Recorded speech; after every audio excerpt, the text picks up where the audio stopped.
No, सबसे पहले KPO उसका फुल फॉर्म है नॉलेज प्रोसेस आउटसोर्सिंग। यहाँ पे लिखा है ना, KPO is a subset of BPO. BPO का एक बोल सकते हैं छोटा सा पार्ट है केपीओ। ऐसा सोच सकते हैं कि करीबन 2.5 लाख लोग इस फील्ड में काम करते हैं और ये काफी नॉलेज और इंफॉर्मेशन ड्रिवन सोर्स है। सो एक ऐसा फंक्शन है जहाँ पे तुम सामने वाले क्लाइंट को नॉलेज और इंफॉर्मेशन जो है वो आउटसोर्स करते हो to third party service providers. अब ये अ, कैसे होता है? एक कंपनी है क्रिसिल करके। क्रिसिल क्या करती है कि तुम्हारा रेटिंग करती है। ए बी सी तुमको शेयर्स इश्यू करना है तो उसको रेटिंग लगता है तुम्हारे कंपनी का। क्या होता है, जो इन्वेस्टर्स है उनको पता नहीं तुम्हारे हालत के बारे में, बट हाँ एबीसी से वो लोग जज कर सकते हैं। तो जब शेयर्स इश्यू होता है या डिबेंचर इश्यू होता है तो तुमको अपना रेटिंग कराना पड़ता है। तो रेटिंग खुद से नहीं कर सकते, तो ये काम आउटसोर्स होता है। ये क्रिसिल, केयर, इकरा ऐसे आजकल काफी कंपनीज हो गए हैं। तो ये आके on the basis of various parameters of management तुमको रेट करती है।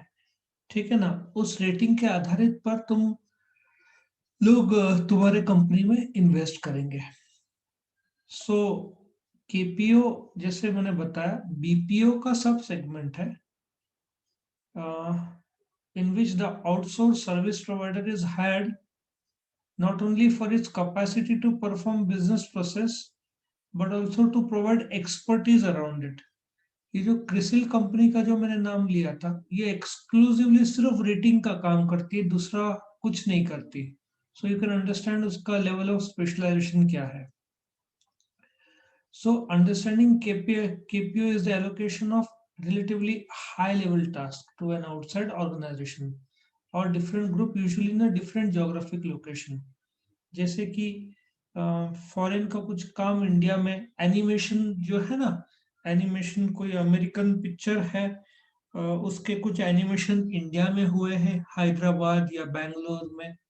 सो बोलते हैं ना हाईली कॉम्प्लेक्स काम, जैसे बाहुबली का भी हो सकता है कुछ एनिमेशन का काम अमेरिका में हुआ हो।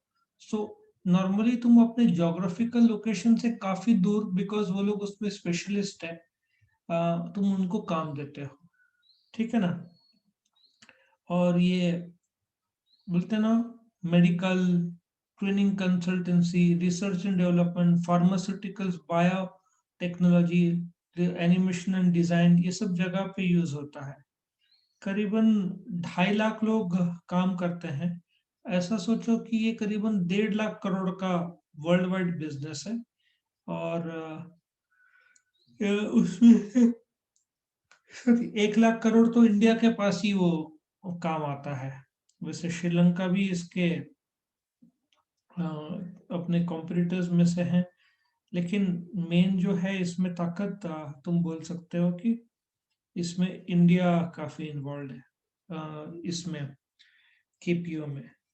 So the outsourcing of core information related to business activity which are competitively important or form an integral part of a company value chain is desirable। जैसे तुमने कोविड का रिसर्च का आउटसोर्स कर दिया एक, जैसे डॉक्टर को, कि इसका जो इफेक्ट है टेक्निकली, आई थिंक उसको एफिकेसी बोलते हैं, वो चेक कर लेना पेशेंट्स में, ये केपीओ है। ठीक है ना? So Margaret Rutherford defines KPO is the allocation of relatively high-level task to an outside organization or different group within the same organization। In short, बाहर का संस्था है, ठीक है, या तो तुम खुद तो नहीं करोगे क्योंकि ऐसे एकदम स्पेशलिस्ट काम है। और वो ये तुमको बोलते हैं ना, आजकल गाड़ी का रीडिजाइन करते हैं, कार रीडिजाइन करते हैं, अमेरिका में तो काफी ये बड़ा फैशन है, 8-10 लाख रुपए वो लोग लेते हैं और बोलते हैं ना पुराने कार को एकदम नया बना देते हैं using the expertise of the person. वो आता था ना टीवी में, एक शो आता था, मैंने शायद कुछ ग्लिम्स उसके देखे थे। और एक आदमी अपनी 1970 की कार लेके जाता था और वो फिर कार रीड, इंडिया में भी ये कंसेप्ट आ गया है कि वो लोग तुमको मन मर्जी के हिसाब से सब पेंट वेंट जॉब करके सब बढ़िया करके दे देंगे, ठीक है ना। सो मीनिंग क्या है, केपीओ आउटसोर्सिंग का एक प्रकार है जो नॉलेज रिलेटेड है, इंफॉर्मेशन रिलेटेड है। वो नॉर्मली दूसरे कंपनी के वर्कर्स जो एक्सपर्ट्स हैं वो करेंगे, या तो अपनी कंपनी के सब्सिडरी या कोई और ग्रुप करेगा,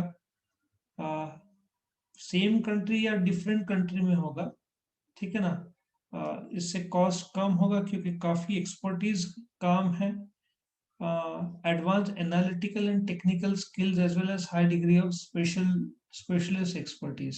अभी इसमें तुमको मैं बताता हूँ, मैंने ऑलरेडी एग्जांपल दिया है। अब जैसे अमेरिका में एक पेशेंट आया, उसका एक्सरे लिया, अब एक्सरे को स्टडी करके उस पर कमेंट करने का, वहां पे डॉक्टर देख के तुरंत बता देगा, बट ये सब इन राइटिंग देना होता है तो काफी टाइम लगता है। तो वो लोग जब एक्सरे लेते हैं तो वो लोग क्या बोलेंगे, रिपोर्ट लेने के लिए शाम को या कल आओ, बराबर है। सो वो लोग ये एक्सरे इंडिया वालों को मेल कर देंगे। इंडिया वाले, इंडिया के जो डॉक्टर्स हैं यहाँ पे होंगे, जैसे उनको मेल मिलेगा, सारे के सारे एमबीबीएस और हाईली क्वालिफाइड होंगे। वो लोग ये एक्सरे स्टडी करके कमेंट करके रिटर्न उस हॉस्पिटल को भेज देंगे। वो हॉस्पिटल इंटर्न उस, मतलब वो डॉक्टर के पास आ जाएगा, डॉक्टर एक बार चेक कर लेगा और फिर उनको दे देगा। अमेरिकन पेशेंट को बताया नहीं जाएगा कि ये काम आउटसोर्स हुआ है, बट क्या होता है, अमेरिकन डॉक्टर का टाइम सेव होता है बिकॉज उसका तो सैलरी डॉलर्स में है। इंडिया के जब नया डॉक्टर बनता है तो पहला जॉब इंडियन डॉक्टर को मिलता है तो 50,000 मिलता है, अमेरिकन डॉक्टर को पहला जॉब इस 5 लाख रुपीज मंथ की बात कर रहा हूँ। तो वहां पे बहुत कॉस्टली पड़ता है, एक्सरे स्टडी भी करना हो तो बहुत डॉलर्स जाता है। सो वो ये हाईली नॉलेजेबल काम है जो आउटसोर्स करते हैं, यहाँ पे बहुत सारे इंडियंस फुल टाइम काम करते हैं। वैसे ही वहां पे नासिक में इंदिरा नगर में कंपनी है। अब जैसे वहां पे किसी का एक्सीडेंट हो जाता है, ठीक है ना, तो उसको मेडिकल इंश्योरेंस भरपाई दिया जाएगा, मेडिक्लेम होता है वहां पे भी। सो मेडिक्लेम तुरंत थोड़ी देते हैं, वो एक्सीडेंट और डॉक्टर का रिपोर्ट एक्सरे सब कोरिलेट करना पड़ता है ना। तो वैसे ही जो इंश्योरेंस क्लेम्स करते हैं वहां के लोग, उनको सबमिट करना पड़ता है डॉक्टर के रिपोर्ट्स, बिल्स, एक्सरेज और ये पूरा ग्रुप। तो ये पूरा सेट है, सेम वहां से यहाँ पे इंडिया में ईमेल लगाता है। इंडिया के लोग ये सारा जो ईमेल है इसको स्टडी करते हैं एंड अकॉर्डिंगली कितना इंश्योरेंस क्लेम होना चाहिए वो एडवाइस करते हैं इस कंपनी को, इंश्योरेंस कंपनी को। फिर ये इंश्योरेंस कंपनी उस पेशेंट को जो एडमिट था उसको कांटेक्ट करती है। तो बहुत सारा ये बोलते हैं ना स्पेशलिस्ट जॉब है, एक्सरे और रिपोर्ट्स और बिल और एक्सीडेंट साइट और ये सब पूरा स्टडी करना, करेक्ट। सो आई होप तुमको बेसिक लेवल पे केपीओ समझ में आया क्या है, समझ में आया केपीओ का कंसेप्ट। आवाज आ रहा है मेरा, हाँ सवेरे सर। कभी कभार आवाज नहीं आता ना तो ऐसा हो सकता है। सो नहीं सर, आ रहा वी है। विल डू नाउ, यस, हम एडवांटेजेस और डिसएडवांटेजेस देखेंगे। Now advantages, cost reduction is possible as clients get professional services at a cost effective price। मैंने तुमको एक्सरे का बोल दिया, जो डॉक्टर वहां पे एक्सरे चेक करेगा, लिखेगा, उसमें तो 10-20 हजार रुपए चले जाएंगे। इंडिया को भेजा तो 2-3 हजार रुपए में काम हो जाएगा।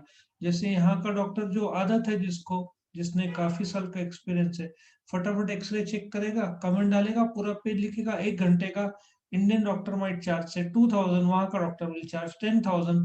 वो लोग सपोजली इंडिया के डॉक्टर को 5,000 भी देते हैं तो उनका 5,000 का सेविंग होता है क्योंकि अमेरिकन डॉक्टर को 10,000 लगा होता। सो कॉस्ट इफेक्टिव प्राइस में हो जाता है।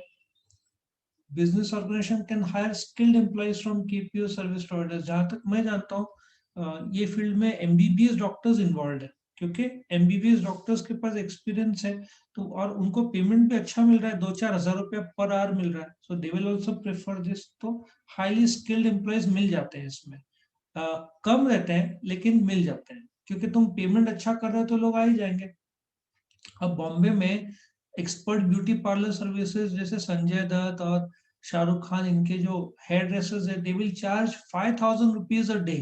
इफ वो लोग जैसे जिम के ट्रेनर्स है जो कि हाईली स्पेशलिस्ट सर्विस है, वो 1.5 लाख रुपया महीने का चार्ज करते हैं। आमिर खान का जो जिम का ट्रेनर है, सलमान खान का ट्रेनर है, 1.5 लाख रुपया महीने के चार्जेस रहते हैं इनके।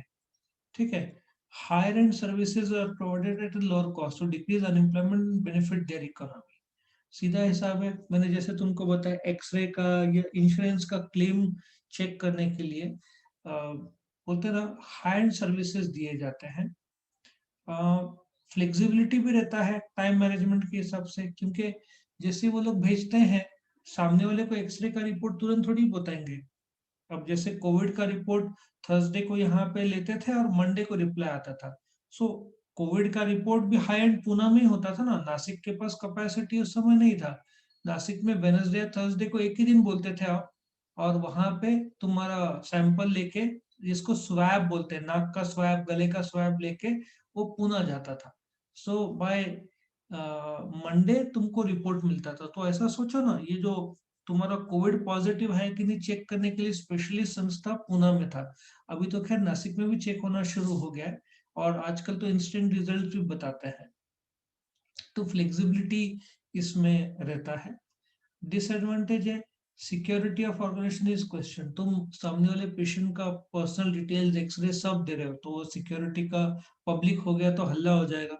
वहां पे पेशेंट थोड़ी बताएंगे कि तुम्हारा एक्सरे हम इंडिया से करवा रहे हैं, चेक करवा लो, तो नाराज हो जाएंगे हम लोग। वो लोग बोलेंगे हम लोग इतने डॉलर्स क्यों दे रहे हैं फिर। तो सिक्योरिटी तो हमेशा रिस्क में रहता ही है। दूसरा, character of the employee and the quality of work cannot be assured. अब कोई एम्प्लॉय ने इंपॉर्टेंट डेटा लीक कर दिया तो कहाँ जाओगे तुम, क्योंकि sensitive photographs, x rays, reports, comments of doctors, दवाइयाँ, ये सब आ जाता है। कोई भी एम्प्लॉय को कुछ ऐसे दवाइयाँ जो सिर्फ डॉक्टर ही दे सकते हैं, दूसरा कोई दे नहीं सकता, वो सब उसको दवाई के टाइप और डिटेल्स पता लग जाएगा। ठीक है ना। और वो प्रिस्क्रिप्शन का मिसयूज भी कर सकता है। KPO is time consuming. जैसे मैंने बताया कि जो भी केपीओ का काम करता है, ये बहुत कॉम्प्लिकेटेड काम है, इतना आसान नहीं है। इसमें काफी ट्रेनिंग लगता है, डॉक्टर खुद एमबीबीएस लगता है, उन कम्युनिकेशन लगता है उनका, मतलब कम्युनिकेशन तुम्हारा सामने वाले हम इंडियंस का, इंडिया का कमेंट, कॉम्प्लिकेशन हो सकते हैं इंडिया के कमेंट का। और कई बार तुम्हारा और सामने वाले का कम्युनिकेशन की कमी, या यहाँ के डॉक्टर से कुछ गलती हो गई तो वहां का इंटरप्रिटेशन में गड़बड़ी हो जाएगा। सो इसके काफी नुकसान भी है।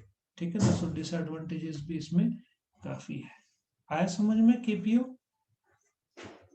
Yes, sir.